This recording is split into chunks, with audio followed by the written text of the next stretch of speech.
Well, if you are in my summer school class for going into 8th grade, then you are about to learn this next week. If you are not, well, this is some very good information to understand no matter what. So on the top here is just a basic explanation about some exponent things that are kind of your basic stuff that you should always know. Now, when you have a 1 as an exponent, as you can see here, it is just simply whatever the thing is. So there's no multiplying being done by another thing, so it is just that one thing. So when we're looking at this, x to the first power, we don't normally write x to the first power. We don't put anything to the first power. It's just automatically assumed. It is the first power, but it's never written. So it's just the same thing on these two. So 5 to the first power is just basically saying 5. There's no other 5s. It's just that one thing. Now, if you have anything to the 0 power, this is where people get messed up all of the time. Anything to the 0 power is just 1.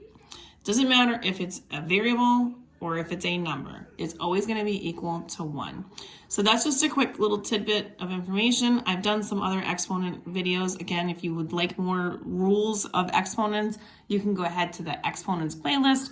I've done some recently, so you can check those out and see what you got for those.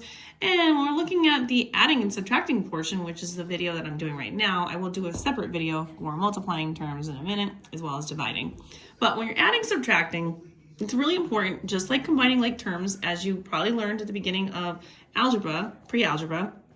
If you're combining things, you have to combine exactly the same thing, or it's not combinable.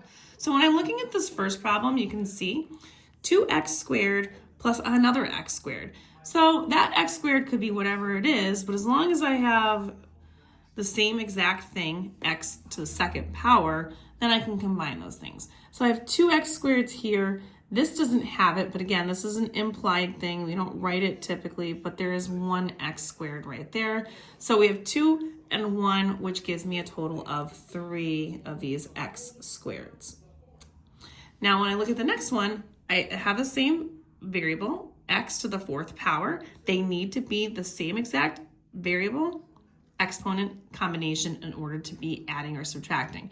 So since they're both x to the 4th power, I just take the number 3 minus 2 and I can subtract and I get 1 x to the 4th power. I don't have to write the 1. If you like to write the 1, that's okay too, but you don't normally see it written like that. Now, here's the problem. If we look at something like this, we have x to the 2nd power plus x to the 3rd power. Are those the same thing? No, they are not identical 100%. They have to be exactly the same combination in order to combine them. It's x to the 2nd plus x to the 3rd. That means it's similar, but it's not quite the same thing. So these are not combinable right here. So on this last one, we have a squared plus b squared. So what do you think the answer is? Let me know in the comments and tell me what you think as far as combining goes. Again, if you want more questions like these, find them on my YouTube, Instagram, and TikTok, YouWantAlgebra. And you can find these all located in the ASVAB section of my playlist, but you can also find a whole bunch more in my exponents playlist.